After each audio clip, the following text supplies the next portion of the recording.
மாண்புமிகு முதல்வர் அவர்களே, அமைச்சர் பெருமக்களே, அரியலூர் பெரம்பலூர் மாவட்ட ஆட்சியர்கள் உள்ளிட்ட வருவாய் மற்றும் காவல்துறை அதிகாரிகளே, சட்டமன்ற நாடாளுமன்ற உறுப்பினர்களே, திரளாக கூடியிருக்கிற தமிழ் சொந்தங்களே,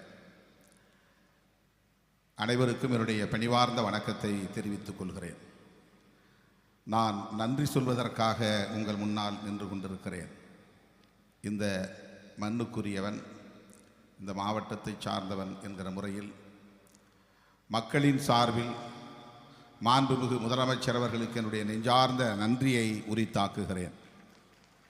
பெரம்பலூர் மாவட்டத்தில் சிப்காட் தொழிற்பூங்காவை தொடங்கி வைத்த போது அரியலூர் மாவட்டத்திலும் அப்படி ஒரு தொழிற்பூங்கா வேண்டும் என்று நான் அந்த மேடையிலேயே மாண்புமிகு முதலமைச்சர் அவர்களிடம் ஒரு வேண்டுகோளை வைத்தேன். இன்றைக்கு 1000 கோடி ரூபாய் மதிப்பீட்டில் டீன் ஷூட் குரூப் என்கிற ஒரு தொழிற்பூங்காவை, காலனி தயாரிக்கும் தொழில் திட்டத்தை தொடங்கி வைத்திருக்கிறார் மாண்புமிகு முதல்வர் அவர்கள். நேரடியாக 15,000 பேருக்கு வேலைவாய்ப்பு கிடைக்கும் என்பது பெரும் மகிழ்ச்சியை தருகிறது.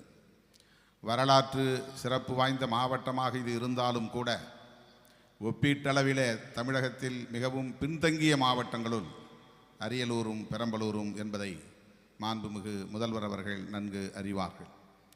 அரியலூரிலே சிமெண்ட் தொழிற்சாலைகள் ஏராளம் இருந்தாலும் கூட இன்னும் கட்டமைப்பு வசதிகள் வலுப்பெறவில்லை. உங்கள் ஆட்சிக்கு பிறகுதான் இந்த மாவட்டம் முழுமையாக கவனிப்புக்கு வந்திருக்கிறது. பெரிய அளவிலே வளர்ச்சியை நோக்கி போய்கொண்டிருக்கிறது. தொழில் வளர்ச்சியிலும் இப்போது நீங்கள் அடிக்கல் நாட்டியிருக்கிறீர்கள் என்பது பெருமை அளிக்கிறது.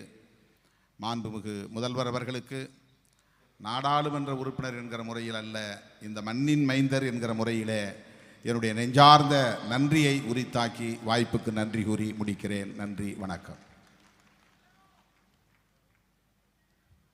நன்றி ஐயா.